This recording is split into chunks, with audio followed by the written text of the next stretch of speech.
again, this is week 12 of the semester now, but we're that week behind, so we're going over the week 11 content, which is our one-line drawing.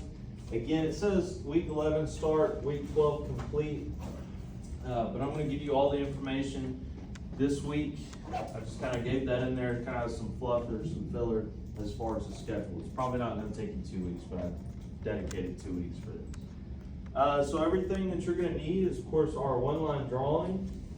I would recommend that you pull up your design notebook too, so that way you can cross-reference that machine and motor schedule towards the front there. You probably want to look at that today. And something to take some notes on. So, also, just a heads up, got a couple of things today. So, I'm going to kind of start out on the computer, show you all some stuff, then I'll transition to the board, and then I'll kind of go back to the computer. So I'll kind of be bouncing back and forth, kind of hopefully tying all of it together. Also, with the one line, this is the most customized part of your project. So I cannot talk to just like one group of like production, for example, and another group of like fabrication. Like this is 100% customized for you. So I'm going to kind of give you all the general information. It's going to be up to you to kind of interpret that and say, okay, well, with this knowledge, this is what I have for my project, and this is how I need to make it based off of that information. So that's going to be on to y'all.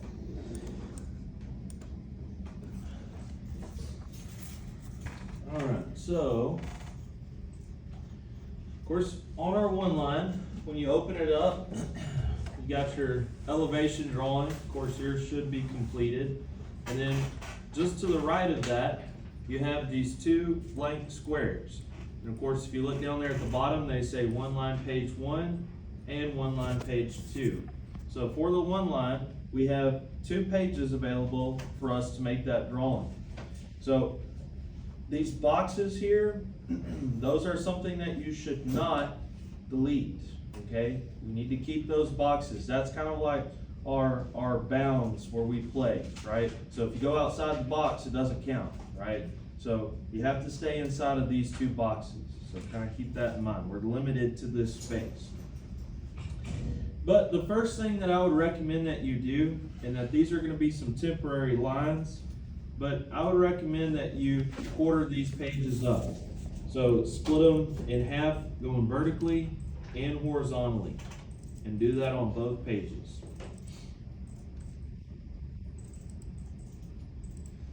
So it should kind of look something like that.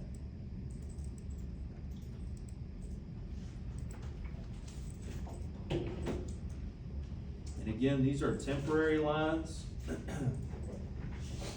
They should not still be on there whenever you turn in your project. This is just to kind of help give you an idea of some space allocation going on here. So, like I said, this is just to kind of give an idea for room for us. But we go over here to the left. Of course, we have our elevation drawing. And if you go over here to the left some more, there's kind of just a hodgepodge of stuff sitting over here. This bigger box on the far left here, this right here is our substation.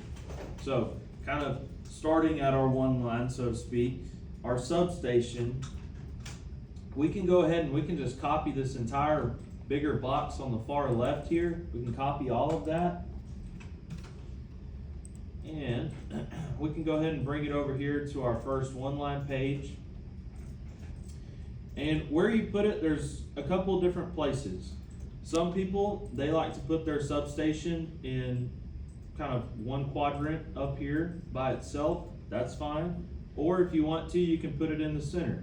So some people will kind of line it up on that center line like so, kind of push it off to the side. Both are acceptable. So if you put it in the center, like what I did, I'm actually going to kind of shrink that little temporary line we just drew in. I'm going to kind of shrink it back. So now we kind of have like a half and then these 2 quarter pieces here. But again, you can put it in one quadrant by itself, or you can put it in the middle. 6 one, half dozen the other.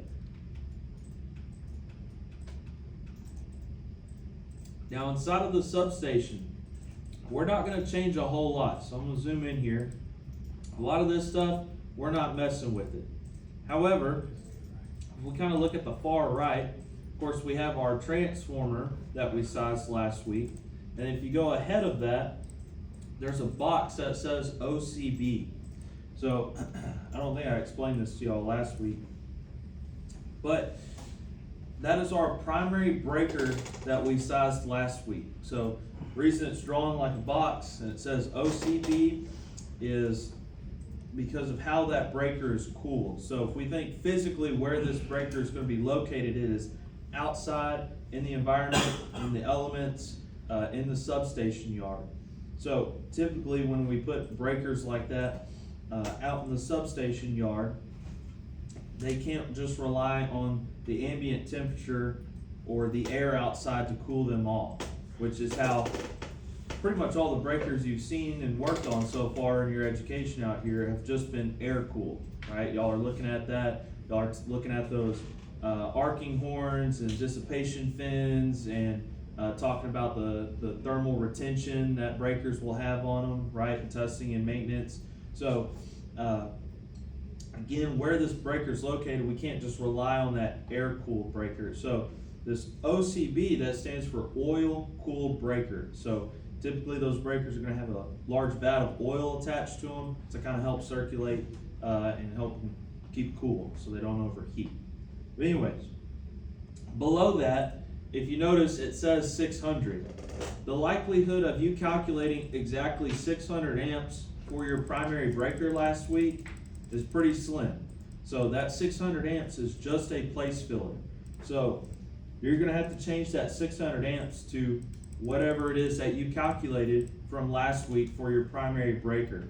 So for example, if you calculated, 527.41 amps, then you need to change it to that, or whatever you calculated. So yeah, I had that question. You don't have to round it to any standard size breakers for your main or primary and secondary, right? Correct, yeah, because again, we're not using standard size or fixed breakers on these. These are going to be adjustable breakers. So this particular, it really isn't necessarily the size of the breaker, it's more of the calibration of what we're going to set the breaker to. Okay. So whatever you calculated last week after that percentage, that's your calibration setting. So you'll need to change it to that. And this one is the primary.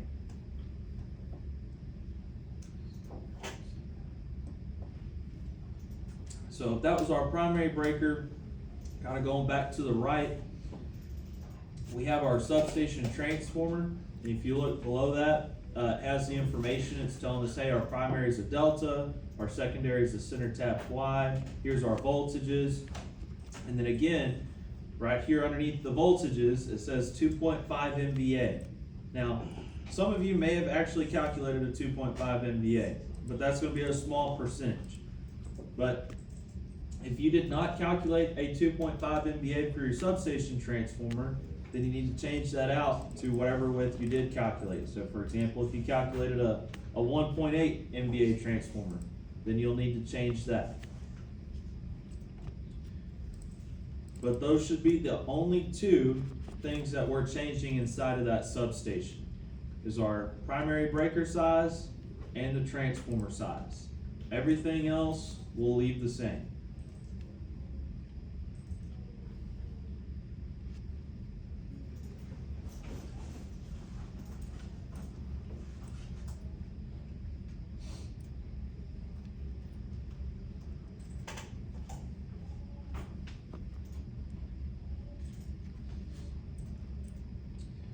And then for your primary transformer, there's no standard size either for those, for your transformer, like the actual MVA of your transformer. No, you just round up, whatever you calculated, you round up to the next 100 kVA. Okay, Alright, so kind of zooming back out again, if we kind of head back over to the left where we just copied that substation, you'll notice kind of just to the right of it, there is a legend. So we have to include the legend on our drawing. So if I copy this, and and I bring it over here. So you'll notice the way the legend is, I can't put the legend below the the substation, because then the legend will be cut off, it'll go out of bounds. And if I put the legend all in there, then it kind of overlaps with the substation. Same thing on the top side up here. I don't have enough room to put this legend. So, that's normal, especially if you put it in the center, your substation in the center, you'll have that. If you put it in one quadrant up top, you could be okay putting it right there. But with the legend, I'm just gonna paste it down here, for example, for right now. But do not shrink this legend, because this is what we're gonna end up using to kind of copy our symbols from. So do not shrink, or I think AutoCAD calls it scale, but do not shrink down that legend.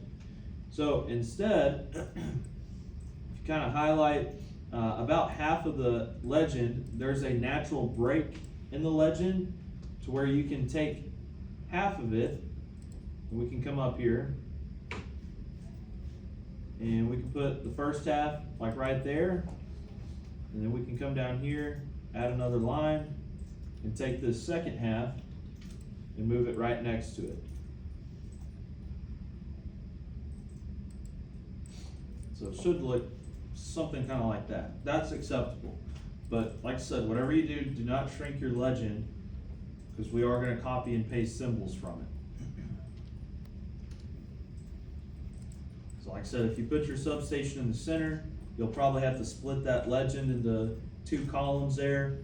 If you put it in the one little quadrant by itself, you're probably okay to leave the legend as 1 column. Yeah. Where's the natural break? It should be between like that spring-loaded symbol and the ammeter switch. There's kind of that natural, what I call a natural break, because these vertical lines don't span directly all the way from the top to the bottom. Oh. They kind of break at those 2 points.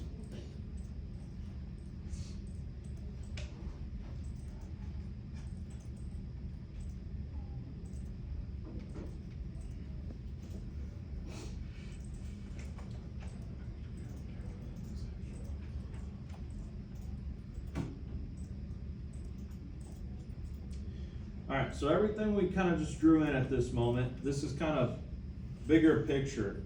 So now I'm going to kind of transition to a more zoomed in portion of the picture, and then we'll zoom back out here, so to speak, in a little bit, and I'll hopefully tie it all in for you. But I'm going to just kind of be zoomed in here on this legend here. So pretty much that first column of the legend, a lot of these symbols here are used inside of the substation, so not too terribly pertinent to us right now. So I'm just going to be looking at that second column, so to speak.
So what I just drew up here, this is our MCC bus system.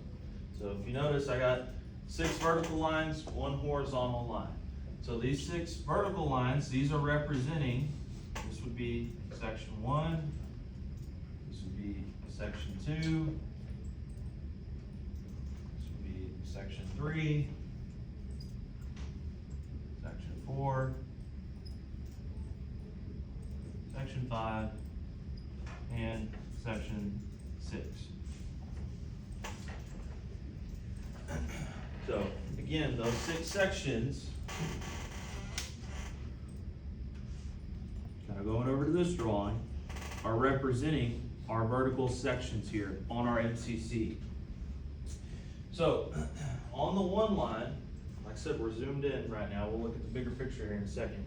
But for these MCCs that we're drawing, again, this is the bus system, but we have to put our equipment in this MCC according to what you installed per this elevation drawing. So, for example, if I'm looking at, let's just say this is MCC 1, and I'll pull up MCC 1 there, and in section 1 on my elevation drawing, it says I have whatever, these 4 or these 6 machines in here, then guess what? Those machines need to be drawn on here. There should be no discrepancy between what machines are listed in each section on your MCC elevation and what's shown on your one line. They should be the exact same, okay? Now, one thing I do want to kind of point out, and there's going to be a little bit of an error because I'm hand drawing it, so I can't get it perfect, but on AutoCAD, again, kind of by default, there are 1, 2, 3, 4, 5, 6 kind of default 1.0 space factors in each section, right? So as far as your one line goes, I'm going to kind of temporarily draw these in, but you would have, of course, 3 on top and then 3 on bottom if you had all 1.0 space factors, right? So we're going to try our best to represent space factor on here, but it's not going to be perfectly accurate, right? So for example, if I had 6 machines in this first section and they were all 1.0 space factor, yeah, it works out really nice. We can kind of represent that pretty spot on, just like this. But what happens if you have machines in there with 2.0 space factor? Well, now you only have 3 machines, okay? So if that were the case, you don't just want to put all 3 on top or all 3 on bottom, right? Because then that's going to be lopsided. So, and we can't put anything here on the middle because this is our horizontal bus bar. So in that instance, you would maybe put like 1 up top, 2 up top, and then maybe 1 on bottom, right? Or you could do it vice versa. You could put 1 on top, 2 on bottom, right? But we're going to try our best to kind of represent that space factor. It doesn't need to be 100% accurate, but we are going to try our best to represent that. But these sections between the MCC elevation and the one line, these two need to match perfectly. Y'all kind of get that little bit of the gist? Okay. So, like I said, just kind of wanted to point that out. And again, since I'm hand drawing these, I'm probably only going to be able to put like 1 machine on top, 1 machine on bottom. It's just easier for me to kind of walk through and hand draw it than doing it on the computer, so kind of keep that in mind. But I'm going to go over an example on how you should draw in all of these MCC buckets. And we can use this example right here. Because this MCC bucket represents, for the most part, how all of our machines are going to look. So the very first thing that we notice is on the back here, we got our A, B, and C phase connections and our little ground connection. So this is where the MCC bucket, this thing, would plug into that bus bar up there, right? So when we plug it in, that comes up over here to the top side of this disconnect. And then of course we have our fuses. So the very first thing that we have in this bucket is a fuse disconnect. So, for example, if you looked in your MCC 1, you're like, all right, I got this machine 1. The very first thing I need is a fuse disconnect. So looking at our legend here, this symbol, fusible disconnect, plug-in type is coming from those little stabby connections that we just looked at. That's the symbol we need to draw. So, like I said, I'm going to kind of walk through an example of each one of these for you. But we're going to kind of extend out here. We're going to draw that symbol.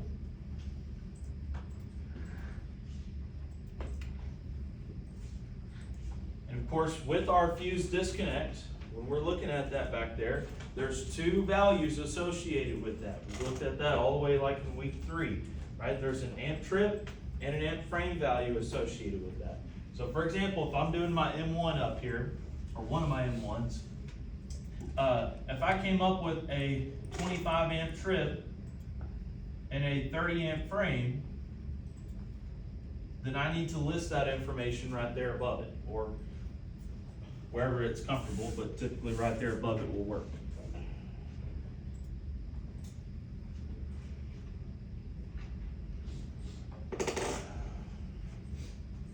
And pretty much every single machine that we have is going to have a fusible disconnect. Almost everything we draw in here, not everything, but almost everything we draw is going to have a fusible disconnect. So we got our fusible disconnect drawn in. Well, what comes right after those fuses in that example back there?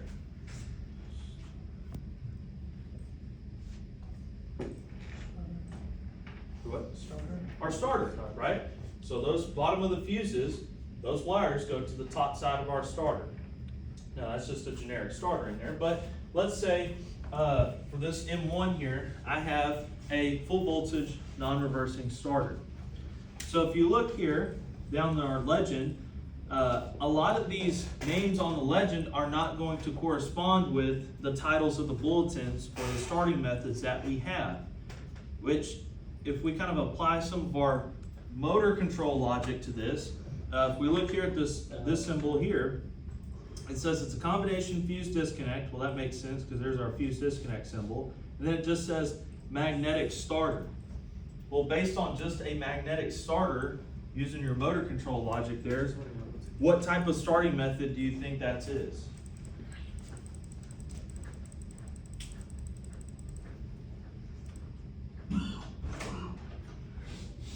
So think back to the principles in motor controls, like you'd have your wires running over here to a coil, right? Typically like off a push button, or maybe it was timed process, whatever to kind of start it, that would be going to your coil. You energize that coil, sends a current through it, turns it into an electromagnet, right? That magnet activates a plunger, pulls a plunger in, which closes the main contacts, and you send full voltage out to the motor, right? So it's across the line starting, right? There was no manipulation of voltage, there was no manipulation of frequency, nothing like that, right? So, there was no reversing mentioned in that process either. So when it just says magnetic starter, that's translating to full voltage, right? The whole process we just talked about, with the electromagnet pulling the plunger, we're sending full voltage out to the motor, and it has non-reversing capabilities. So when it says magnetic starter, that's just a full voltage non-reversing starter, right?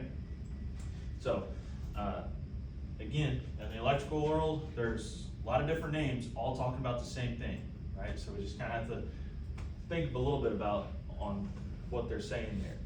So the symbol for that full voltage non-reversing motor is just that box with the X on it. So right here underneath my fuse disconnect, just like in that example back there, I'm going to come in here and I'm going to draw my starter.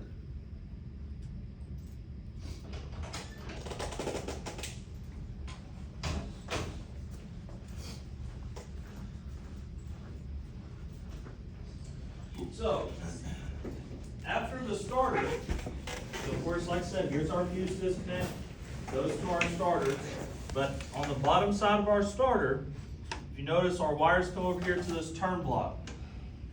It's not really represented on the elevation drawing. It shows horizontal wireways at the top and bottom, which the MCC does have, but it neglects to show that there are vertical wireways that run here on the right-hand side of it, if you're facing that side on the right hand.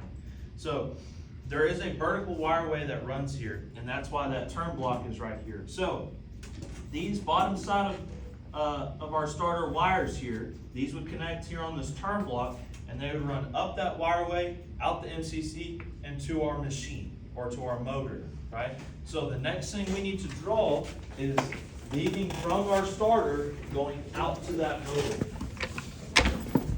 So if you look there, that second line, that's our symbol for a three-phase motor, pretty typical. But leaving our starter, coming out over here, that's our motor. So we're gonna write our horsepower in there. So say for example, if this was a 10 horsepower motor, I'm gonna fill in 10 there. And if this was my M1-1, for example, I'm gonna label it as such.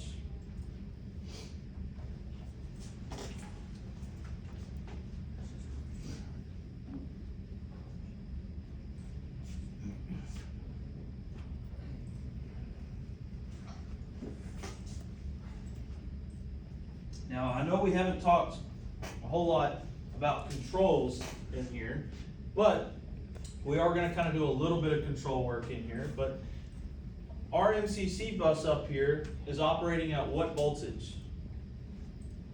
480, right? Well, if we were to operate this machine, do we want 480 volts across our push buttons? No, right? So we have to put a control transformer in and install some push buttons. So with this being a full voltage non-reversing starter, let's see, how many push buttons do you think we'll need? What would those three be? Start, stop, and Just 2 buttons. or just two. Just 2 buttons, right? So if we can only go forward, all we need is go and stop, right?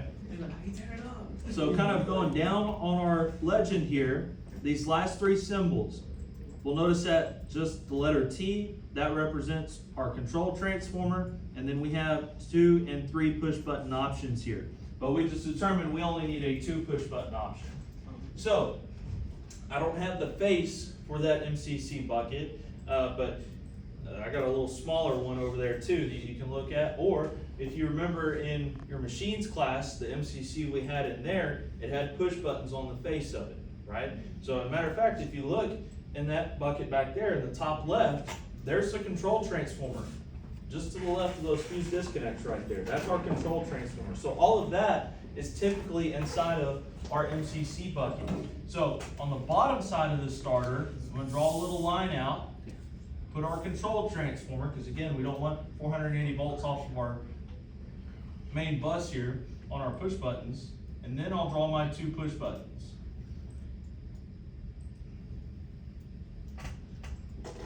Like so.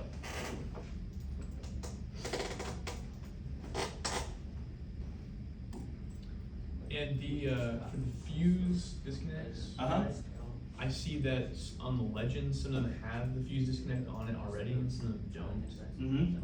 Like for example, the combination fuse disconnected magnetic starter has like the F with the little lever on it, but the one underneath it, which I'm guessing is for a reversing starter, Yep. you just add that to the bottom of the F with the little lever.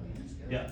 And on the, I don't know why, because that's the only one that's a combination, Yeah. but I would just copy just that box with the X on it and just use that fusible disconnect because it already has the little arrows and everything on it. So I would just kind of copy that for the most part. But if that one was reversing, it would just have the filled in color. Yeah, we're gonna go through an example of every single type of starter Okay. on there. Yeah. You just said we can copy and scale these? Not so much scale, but copy them. Because these are already a pretty good scale. I mean, if you'd have to scale it maybe one way or the other just a little bit, that's fine, but you don't want to shrink these down or explode them up a whole lot. Yeah. Because like I said, these are already a pretty good size to just kind of plug and play already. Okay. So, again, I'm just talking in general here, but this would be an example of a full voltage non-reversing motor, right, or a machine setup. So your M1 might not be like that, but your M2 or your M8 or whatever might be, right? So you just kind of have to look at this, interpret it, and apply it to your project, right? All right, so moving down the list there, the next one, it says magnetic starter. So it's the same principles that we talked about here. We're sending a signal out to our coil, turning it into electromagnetic or electromagnetic device, activates plungers, closes our main contacts, and sends full voltage out to the motor. but this time it has reversing capabilities. So this would be an example of full voltage reversing type starter. So let's say also in this section 1, I had an M2. That was a full voltage reversing starter. Same process. I'm going to start with my fuse disconnect. I'm going to put my amp trip and my amp frame values. So maybe this one was a 15. I'm just making up those numbers, but again, you're going to fill those numbers in with what you know. Just like the example down there, right after our fuse disconnect, we're going to put our starter. So this one will look similar, but its shape or its sides are shaded in. Again, directly after the starter, going out to the motor. So we'll draw that over here off to the side.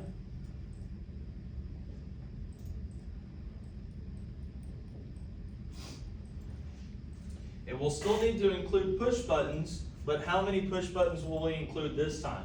3. 3, right? Because now we have to have one for forward, one for reverse, and then one for stop. So we'll still include our control transformer here, but this time we'll put 3 push buttons.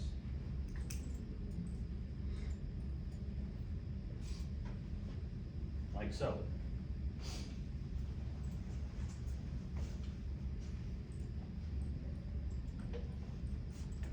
Simple enough. Top one's non-reversing and the second one's reversing. Yep.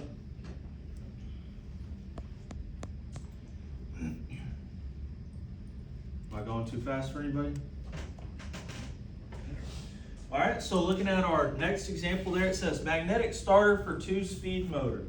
This symbol is specifically used for everybody's M4, right? So that's the 2-speed, 2-winding motor. So it's not necessarily operating on forward and reverse, it's operating on high speed, low speed, right?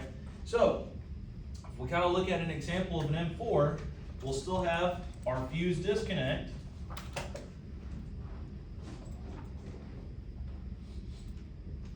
We'll still list its amp trip and amp frame values. But now we're going to include those 2 looking starters. And it's okay to turn the orientation of those.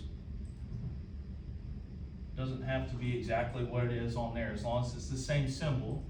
Now, with the M4, the key takeaway from this is that both of these starters are going out to one motor.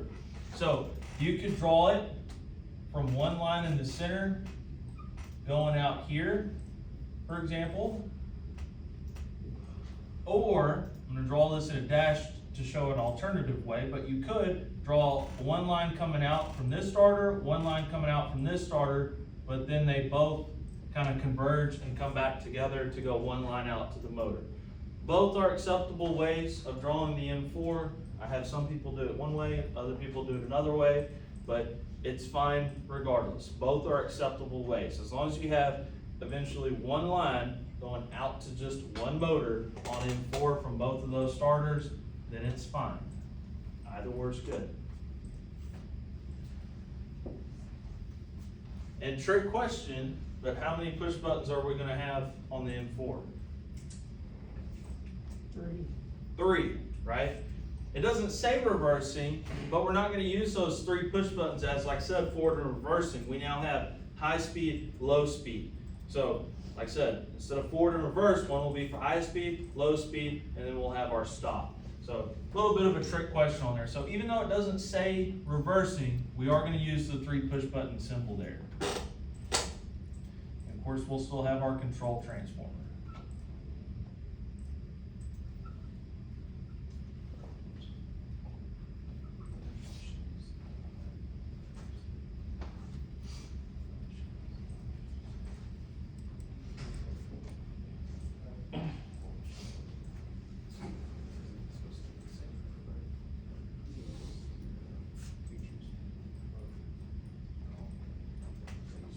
I have a question. Yeah. With regard to these examples up top, why do these have 2 fuse disconnects for I'm gonna cover that at the end. Okay. Yeah.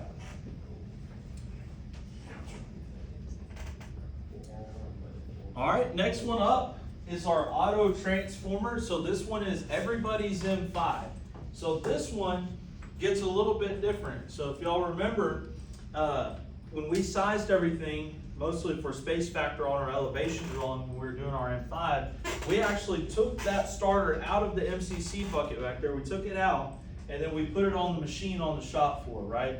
Because those auto transformers, they had a huge space factor of 4, and that was just for one starter, but we were gonna put 3 in there, so it would ultimately end up to 12 space factor.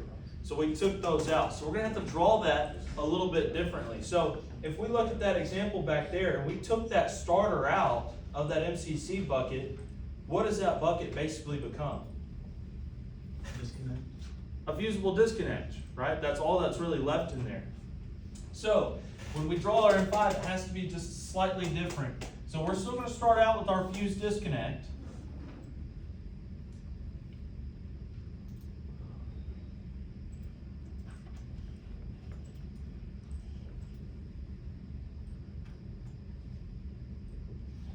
But instead of our starters being directly below our disconnect, they're not. It's all out on the machine on the shop floor. So we're gonna have to draw that a little bit different. So we'll have our fused disconnect, and then leaving our fused disconnect, we're going out to our starter.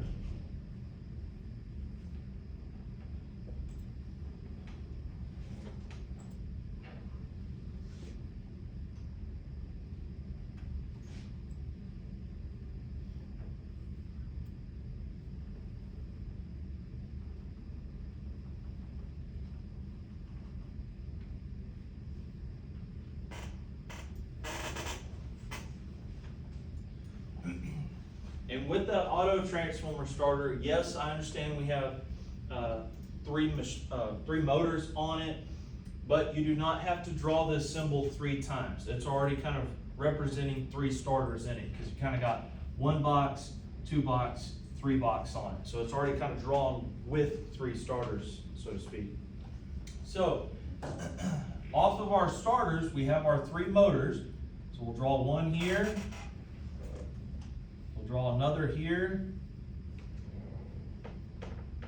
and our last one there. And of course, this is all of our M5. And again, I'm kind of hand drawing this, so I'm limited on some things. And again, it's okay to turn that symbol vertically. Some people, if you want, they'll turn it, or they'll leave it horizontal and then draw their motors down. Both is acceptable. I just kind of drew mine vertically because I have so much space. And also too, if I remember right, if you were to go off the center point on all those boxes, your motors, they'll kind of like overlap with each other. So you'll probably have to like stagger them. So what I mean by like stagger is like you'll have to probably draw one motor out here and then draw this one a little bit further and then draw this one out just a little bit further. So you'll probably have to like end up staggering them. I don't think you can just draw them straight all stacked on top of each other. But if you stagger them, that's fine. Again, I only have so much space up here to hand draw.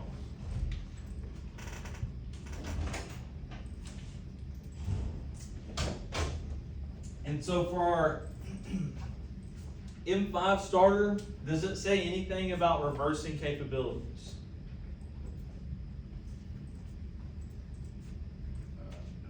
No, and typically you're not going to have a reversing capability on a auto transformer. So we only need 2 push buttons for this one. So you don't have to draw 3 sets, 1 for each starter, because we're going to say we're going to utilize the same 2 push buttons, and we're just going to put all the starters in parallel with each other. So we're still going to come off of here on the bottom side of our starter, include our 2 push buttons, and our control transformer.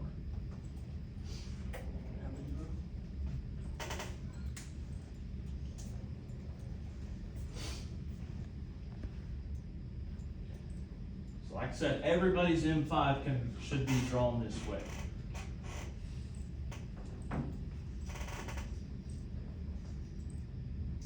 Now, as far as our legend goes, and kind of going down the list, it does not show an M6 starter. However, I am going to go over M6. So M6, if you look, everybody's M6 is a full voltage, non-reversing starter. But you have two motors on your M6. So we have to have two of these symbols, which means it will look very similar to our M4 symbol over here. But how we go drawing it is what's going to make it different. Also, something else. Again, what we just talked about with our M5, we pulled that starter out of the MCC bucket.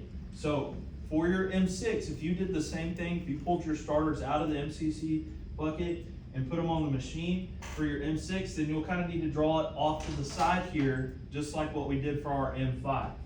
If you left them in the bucket, then you're going to draw them just like the other three examples we've done. So depending on what you did, because I left that decision up to y'all on M6, is going to determine on how you kind of draw it, which way. But for my example, I'm just going to show my M6 as if I left the starters inside of my bucket. So we're still going to start out with a fuse disconnect.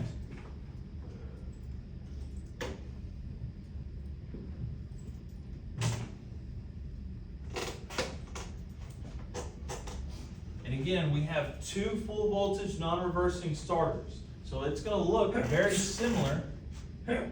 Bless you. To our M4. The difference is we have two motors coming off of this, not just one. So our M4 only had one motor. Our M6 over here, it's going to have two motors. So one motor is going to be tied to this starter, and another motor is going to be tied to this starter.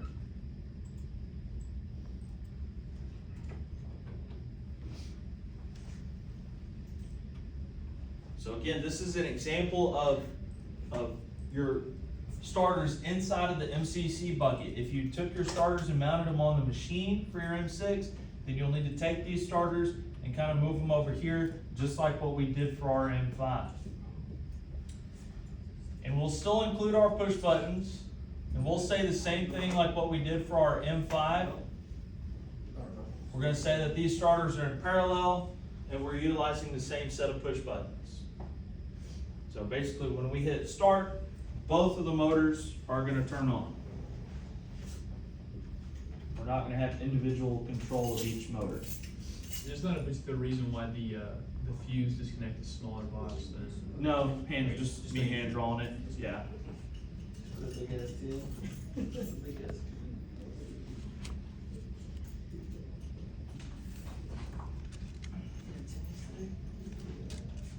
All right, then last symbol on there is our variable frequency drive. So that is everybody's M11. So it's already kind of built out for the most part, but we're going to start out with the fuse disconnect. Still list out our amp trip and our amp frame values.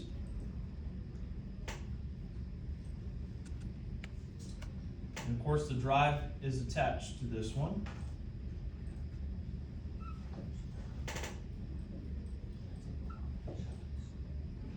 And so of course, just like everything else, going out from our starter, which just happens to be a drive now, is going out to our motor.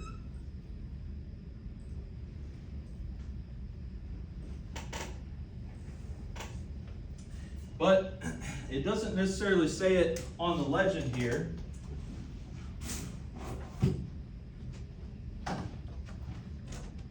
But going all the way back to this piece of paper I gave y'all, what type of starting method does it say for M11? Non-reversing. VFD non-reversing. So y'all are in drives class. What is the likelihood of this drive actually being able to go reverse? Very likely.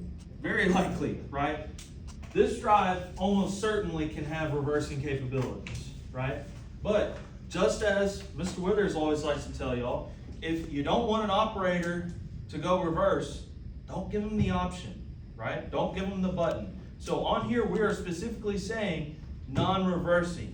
So we'll want the drive for whatever we're wanting to do with it, maybe slow start up or whatever, but we do not want them to go reverse. So just understand that, yes, this drive can go reverse, but are we gonna utilize that function?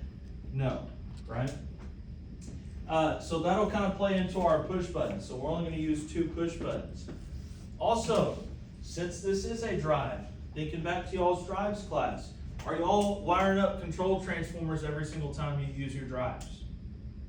No. No, why is that? Because it has its own transformer in it, We're using 120, right? So typically the drive has its own onset power supply, right?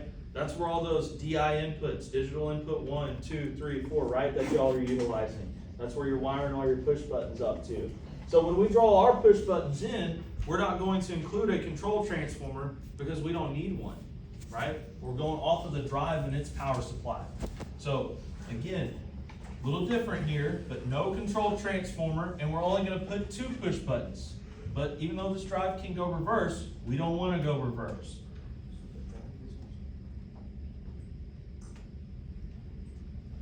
So our M11 should look like that. Even though the drive can go reverse, we only want those 2 push buttons. We don't want to give an operator something that they can't utilize. We don't want them to utilize. And we don't need a control transformer on.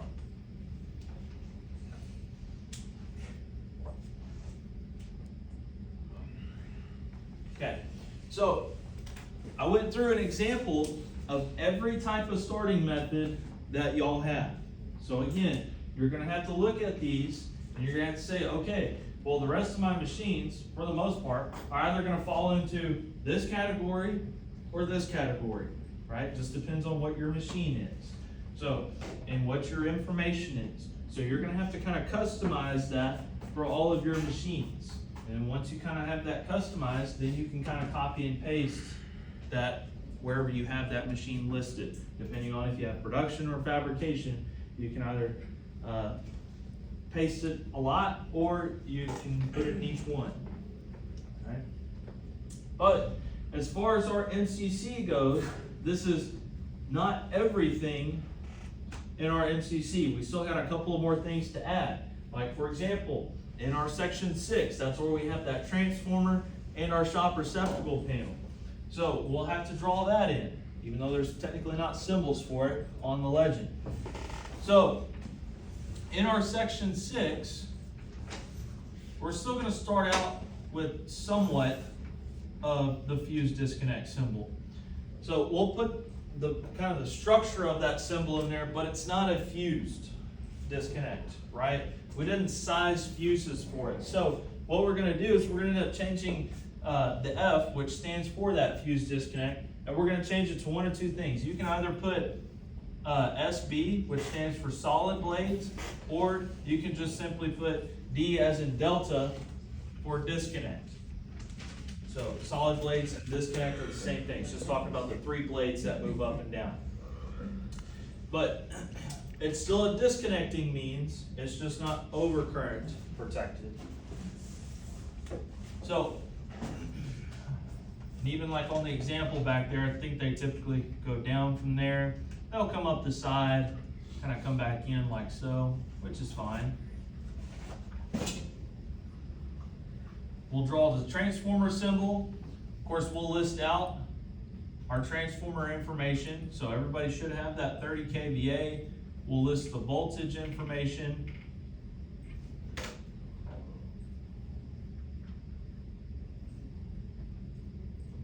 And we'll put how many phases. And then going up from that transformer, it is speeding our receptacle panel.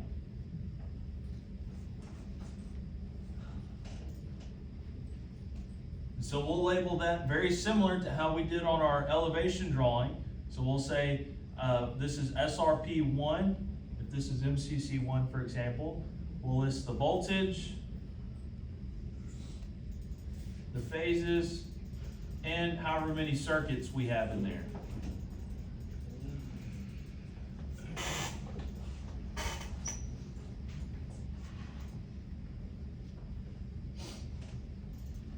And And something too, and I'm probably not gonna draw 100%, but by the time we installed this transformer in our panel, that should have left everybody with a spare up here at the top. So just like on the elevation drawing, anywhere that you have a spare, you're going to draw that on the one line too. So for example, if I had nothing in my section 5,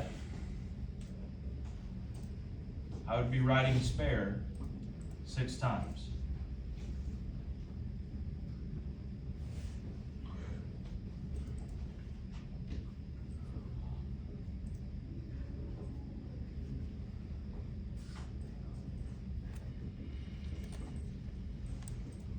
Can the line that comes out of the disconnect not come out the top of it? Do what? Can the line that comes out of the disconnect not come out of the top?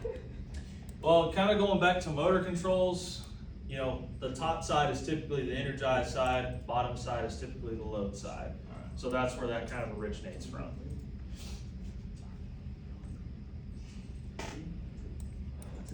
Now again, I'm not writing spare every single slot that I have up here, but you kind of get the idea. You need to mark spare anywhere you actually have some spare buckets. Something else is our shop lighting panel. Again, there's not a symbol for that, but we'll have to draw that in. Now again, on our shop lights, they did not have a transformer. So when we draw our panel in, we can still draw a panel in, but we're actually going to have to connect this to our bus system. So we can kind of draw those little plug-in connections. We didn't draw it on this panel here because it did not plug into the bus, right? Because it's fed out of the transformer, so it does not make a connection to that bus. But for our lighting panel, we'll draw that connection. And of course, we'll label it the same. We'll say like shop lighting panel. We'll list the voltage present in there, our number of phases, and our number of circuits.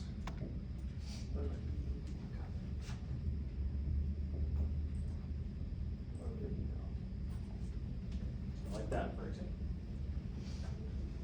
So all the information that we're putting on this one line is the same stuff that's in the MCC? Yes, it should be identical to what's in the MCC.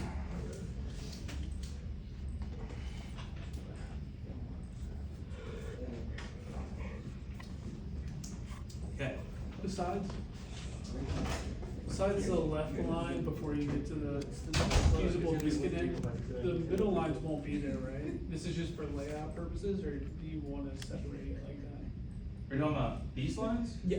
Yes, they will be there. Okay, they will. Yeah, this is the actual bus system Okay. here. So it's consolidated right into the one line, but technically there would be the A, B, and C across, and then even here, A, B, and C going across. So, I don't know if y'all, in testing and maintenance on that new switch gear, the one that's actually usable, kind of in that right corner, if you go over to the side of it, we pulled that side panel off, and you can actually see the bus bar system in there. You'll see where A connects to A and kind of runs horizontal. That's what those lines are for.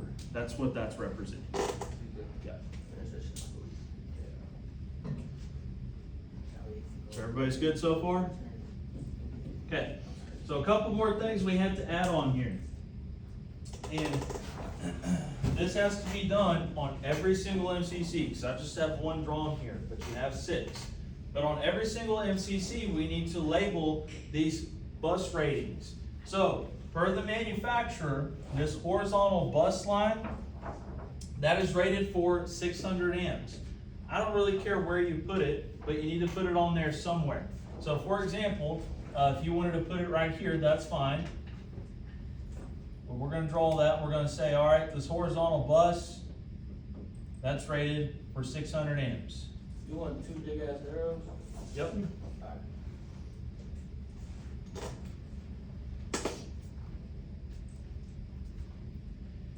So we'll have to put that label on there, and then we'll also have to label the verticals. However, again, per the manufacturer, they state that the top vertical, meaning from here up, is rated for 300 amps, and that the bottom vertical from here down is rated for 300 amps. So again, they don't have to be in the same section, but they need to be labeled somewhere. So for example, if I wanted to put one here,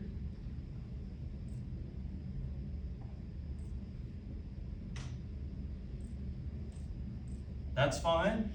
And then maybe you wanted to come over here, and if you have the room to label this one,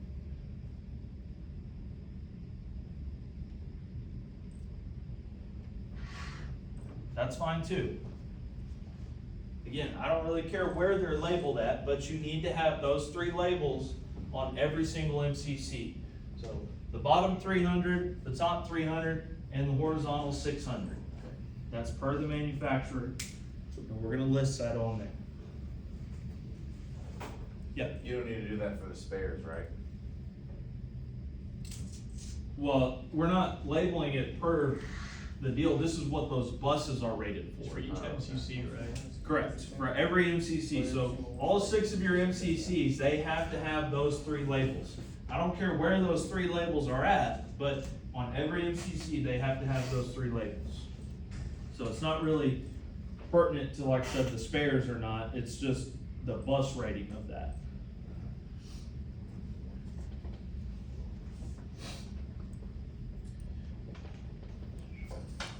Alright, so everything that I've drawn in blue up here, that's kind of representing the 0 layer on your one line. If you drop down your layers, there's another layer called MCC dashed. It's kind of a pink or purple kind of color. I don't know what happened to my purple marker, but I'm going to be using red instead.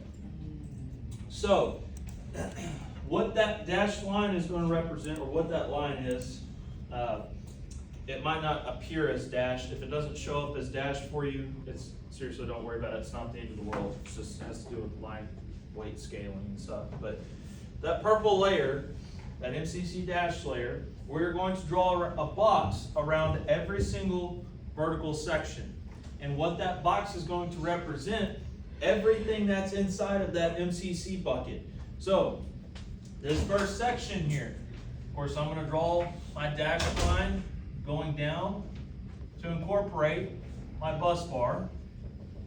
And I'm going to go out to ensure that I capture the fuse disconnect, starter, control transformer, and push buttons. Because again, that's all what's right there inside of that bucket. I do not have my motor in the bucket, right? So then we're going to take our dash line, we're going to go up. Of course, kind of close that off. So again, everything that I just drew in that dash red line right there, again, that'll be purple on yours, but everything that I'm saying, hey, inside of this box, I can find that in my MCC bucket. So we're going to do that for every single section.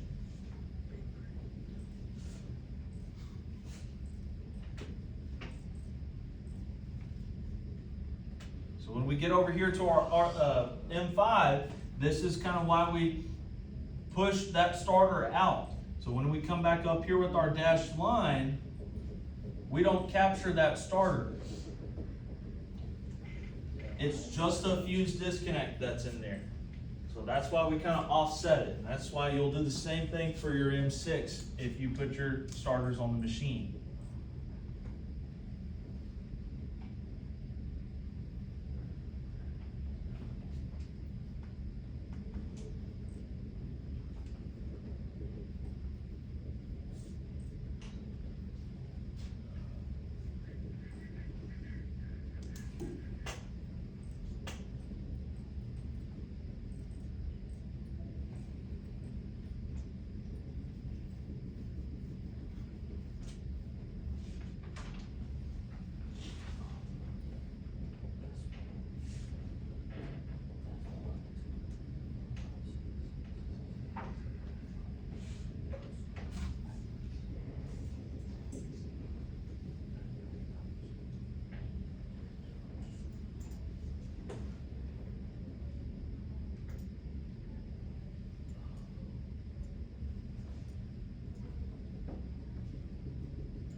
Something very similar to that.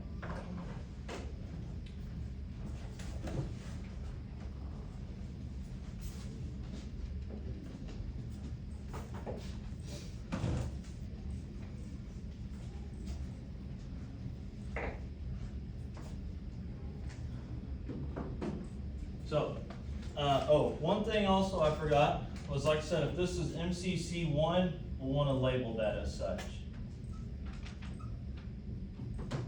Like I said, for example, if that's MCC 1, we'll want to make sure it's labeled. So this is kind of a completed MCC. You got all your equipment in there, panels, transformers, machines, starters, push buttons, all of that is included. Dash lines, labels, that's all included on this example here.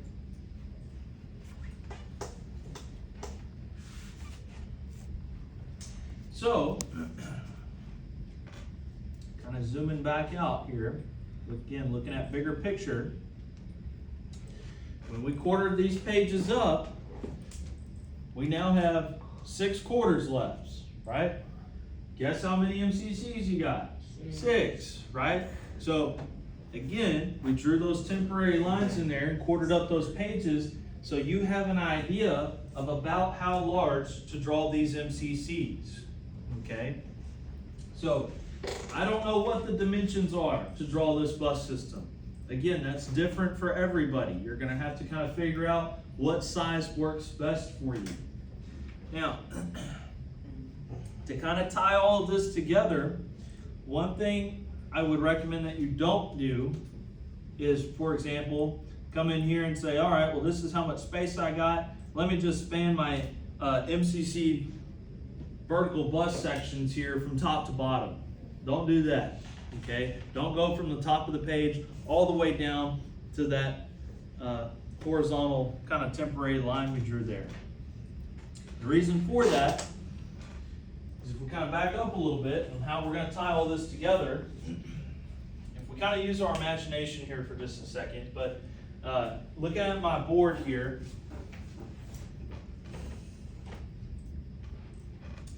that line that I just highlighted, let's say, for example, that's this seam. And imagine it goes down, okay? So that's this seam right here. If we look at this temporary line, we can say that that's this marker holder up here, right? Like I said, use your imagination for a second. So we originally started with like 1 quarter, 2 quarter, this would be 3, and that would be 4, right? But we kind of shrunk this over, and we actually put our substation here. So of course I can't draw directly in the middle, but we got our substation here, right? So like I said, kind of use your imagination a little bit. I'm going to draw in just a little bit of the substation.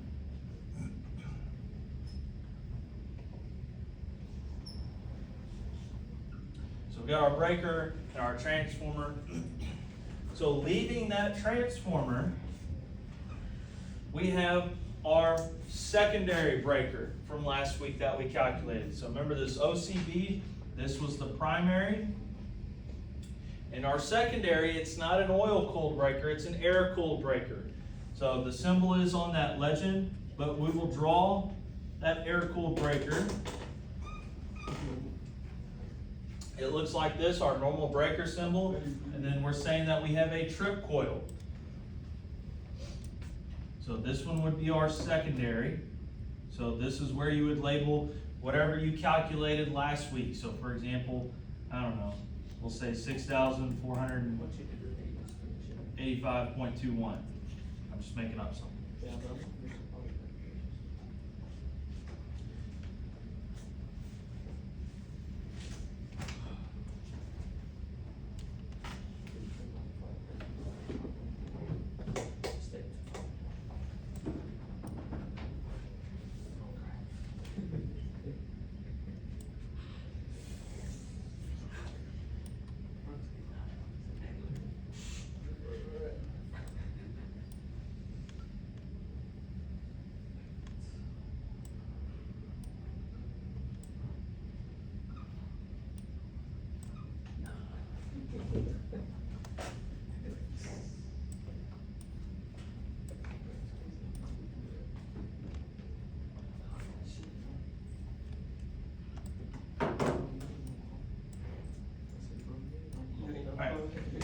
So, after that secondary breaker, we're gonna have all of our main feeder short circuit protection that we did.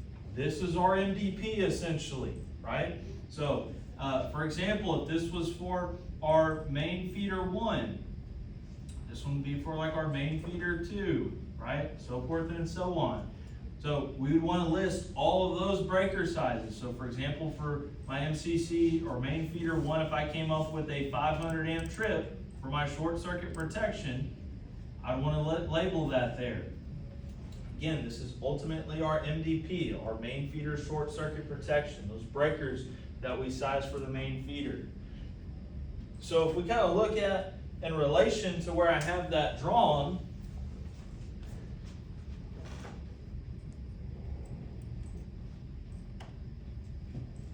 that's in that shaded area right here on the drawing, in between the substation and that temporary line that we drew. That's where we want to draw these breakers in at.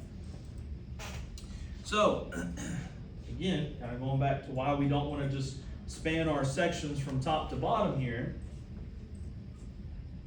Is if we're looking at this first page, well, if we could fit MCC 1 on there, down here at the bottom, this should kind of match the same shop layout that you have. So this is probably like MCC 4 down here.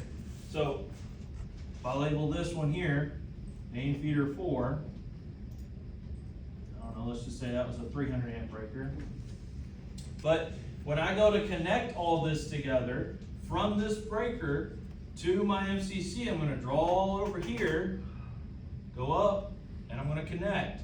And of course, I'm going to label this. I'm going to say, hey, this is main feeder number 1, and I came up with some, whatever, 3/0. Right? Same thing for M4 down, or main feeder 4 down here. You would kind of come over, and you go down and draw it to connect to it, right? So, all these other feeders here, they have to go across here, across this temporary line we drew, and they have to go to the second page. So all of these lines, of course this would be a little bit more straighter, but again I can't draw on the drywall here.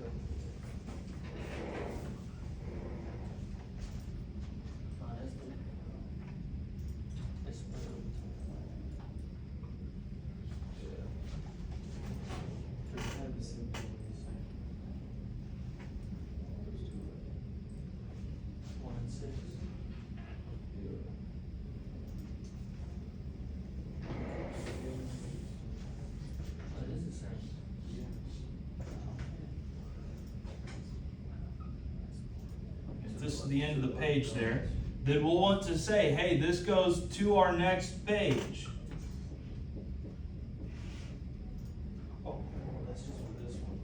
And all of those other feeders are going to go to those MCCs. So you're going to have some space to run these wires kind of through here. So you don't want to span, like I said, your vertical sections from top to bottom. And again, you typically don't start something at the very edge of the drawing. So you're going to kind of have to shrink this down for your sections and you're going to kind of have to find whatever size is going to fit for your MCC. So what I would recommend you do, kind of draw one up, put your machines in there, see how well it fits. Might have to make it a little bigger, wider, whatever. Get it fitted on one, then you can take that template and you can kind of use it on the rest of them. Yeah. Does it matter what pages have the MCCs where? It kind of needs to match your shop drawing. So, I'll look at this one, even though this is receptacles here. But like if you got MCC 1 and then 2, then that needs to kind of go across, right? This guy has only got, I think, 5 in here, so he doesn't have a whole lot. But you should have 6. Typically you'll have 1, 2, 3. So that would go across the top, 1 on page 1, and then 2, 3 on page 2. And then coming back over here, kind of on the next line, like for reading a book, then you would typically have like 4, 5, 6, right? And that would be on 4 on page 1, 5 and 6 on page 2 on the bottom half. So it kind of needs to represent that shop layout that you have. Yeah. See on the bottom, so I see on that drawing over there, and I'm assuming the same thing over there. Mhm. You have your MCC on top, MCC one on top. Would you have MCC six on bottom? If that's how it's labeled in your shop. Okay. Yeah, if you went 1, 2, 3, 4, 5, 6, like if you just went clockwise Yeah. around in the shop, then yes. Okay. Or if you did it more like reading a book where it was like 1, 2, 3, next row, 4, 5, 6, then you'll represent it however you drew it, Mhm. right? Okay, so I'm gonna reference this one up on the wall. That example, it's not horrible, but just again, keep in mind, that's 2 decades old. That came from 2006. So, some things have changed since then. Not that it's a bad example, that one's actually really neat. I actually like a lot of the stuff that he has labeled on there. I think he did a good job, but again, that's from 20 years ago. With this example back here, again, first thing I'm going to reiterate is looking at this elevation drawing.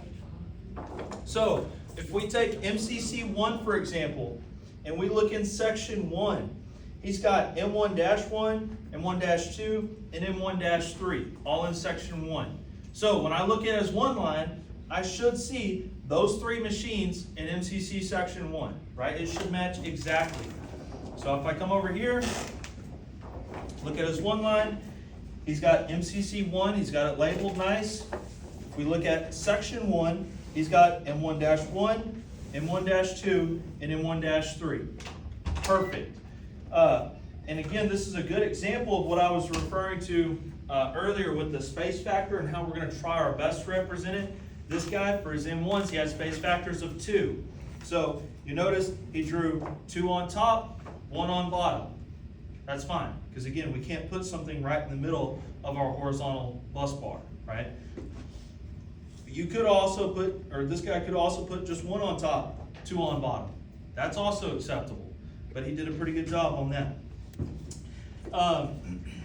If we look at another example of that kind of space factoring there, you can also look in his MCC 1, this section 4 here, he's got M2-1 through M2-6. Those are all 1.0 space factors, so he has 6 machines in this one section.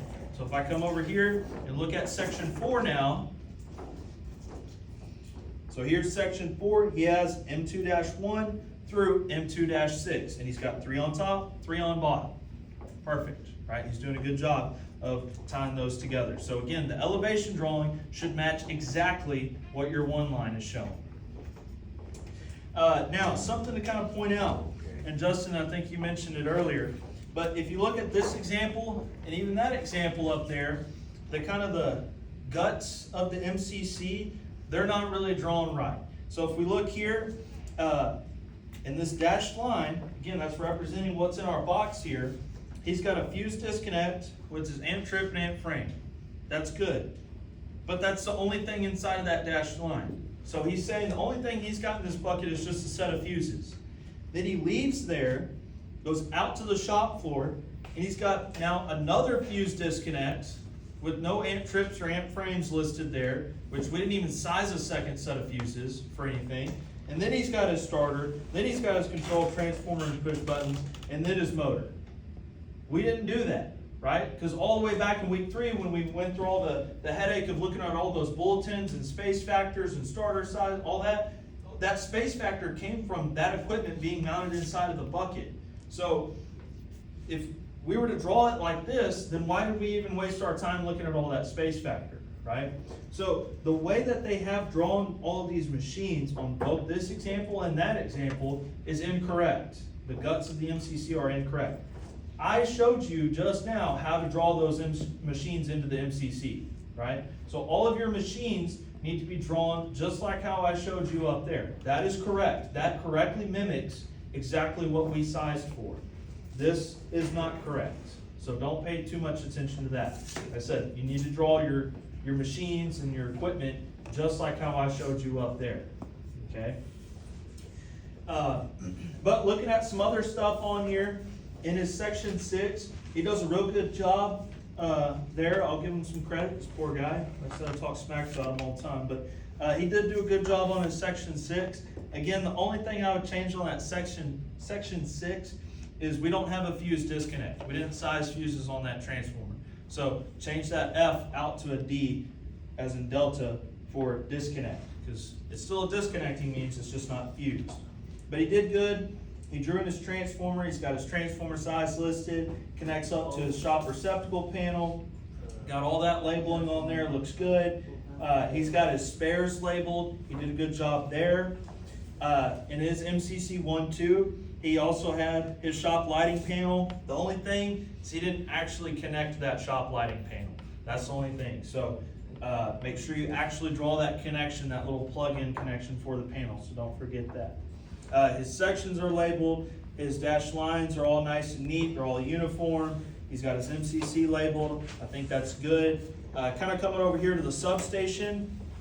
Coming out, he's got a secondary protection breaker labeled real well. He's got all of his main feeders labeled nice and clear, along with their sizes on their breakers. As far as the wire, he's got them labeled and says their wire size on there to connect onto each MCC. That's good. He's got good labeling coming across through the middle here. And then he says, hey, this is going to my next sheet. So if we kind of look at that page 2,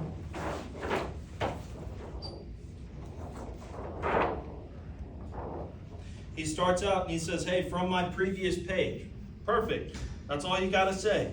And then it kind of picks up and does the same thing, right? You're bringing these wires in, you're connecting to the MCC, you're bringing these down and connecting them there. The only thing we're going to change is, if you notice, he's got one line that just kind of goes all the way to the end with an arrow. That's for his office transformer, of course, for the office. So he's got it labeled real good, but if you notice, now we have all this white space here. So the only thing we're going to do different is in this white space, we're going to kind of draw, kind of like what we did on the main feeders there in the shop. So rather than just having a line that goes all the way across with an arrow on the end of it, we're going to have our line. Of course, again, this is for like the office. But we're going to put a transformer symbol on there. And of course, we're going to label that. We're going to say whatever KVA, voltages,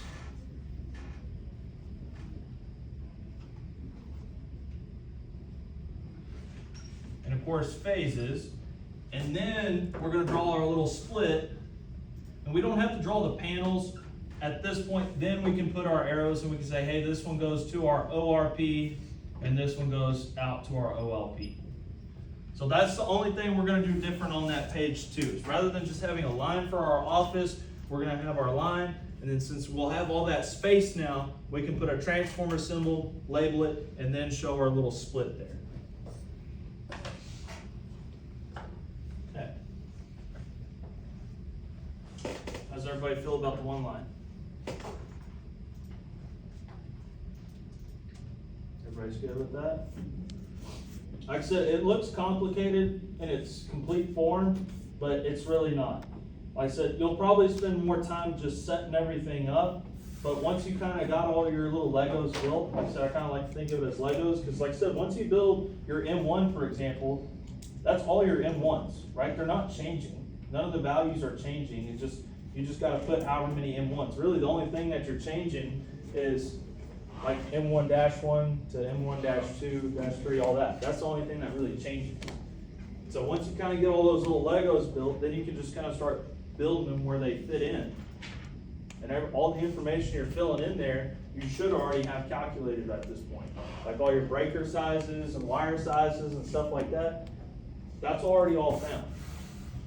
So it should be pretty straightforward. Like I said, you'll spend a little bit of time setting it up, and then it should just kind of roll down the hill from that point. I see in that substation, you have primary OCB, there's no data that you needed, like numbers that you need to type in there, right? Yeah, this was just real quick, but this was our primary breaker, so that, there's a placeholder there of 600 amps that you have to change, right? So there is, 600 amps listed here, but that's just a placeholder, because the likelihood of you calculating exactly 600 amps for that that breaker size is pretty slim. So you'll have to change that out to whatever. So You just calculate. like the secondary over there, just go underneath there and put the. Yeah, but whatever it is that you calculated. And like I said, the example project back there, I haven't really looked at that one, but the example project back there, they did not use adjustable breakers for whatever reason. So, but we're using those adjustable breakers in here. So, like I said, whatever value that you calculated, that's gonna be it. So we're not going up to a standard fixed size. Are we worried about that other layer? The red, Oh, the MCC dash? Yeah. no, the electric one? Oh, we're not utilizing it. Okay. Yeah. I believe whenever they made all those files, I think they just kind of made one. I think what they did is they took it from the shop and just copied it and renamed it kind of thing. So that's just a leftover layer. So the only layers we're using on this one line is just the 0 layer. And then the only time we're using that MCC dash is on those boxes right here. Everything else is on the 0. And like I said, on that MCC dash, if it doesn't show up as a dashed line on your end, it's not the end of the world. Just draw the box in there. So like I said, that has to deal with some line weight scaling stuff, and sometimes it'll work when we change it, sometimes it won't. So I don't count off or nothing like that. As long as you got the purple box on there, dashed or not dashed, you're good. You're good.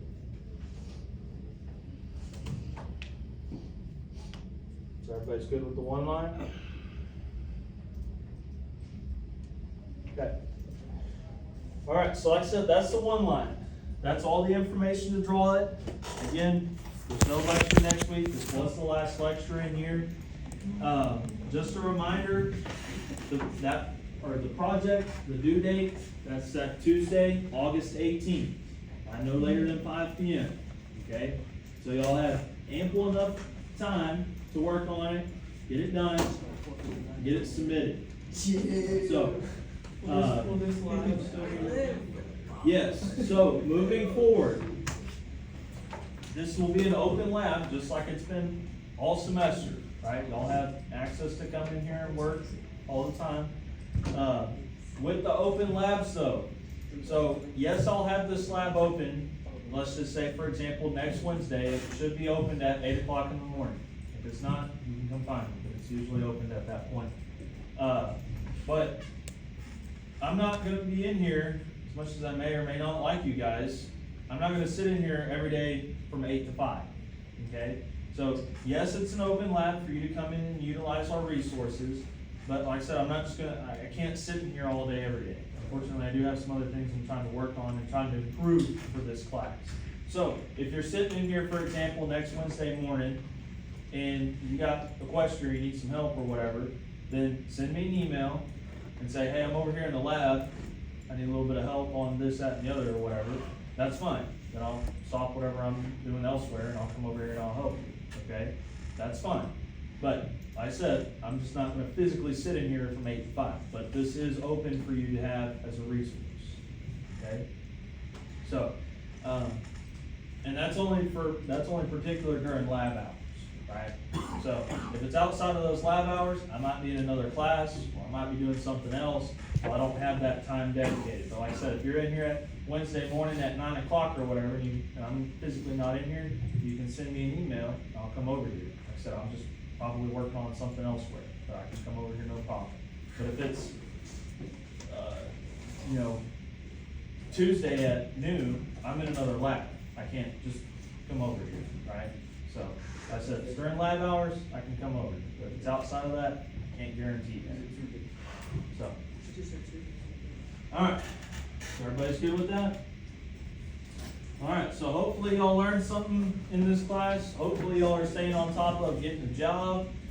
Make sure you're having conversations with career services, keeping them in the loop. There's a couple more employer events going on this week. I think we got one today that's coming in to do a lunch and learn.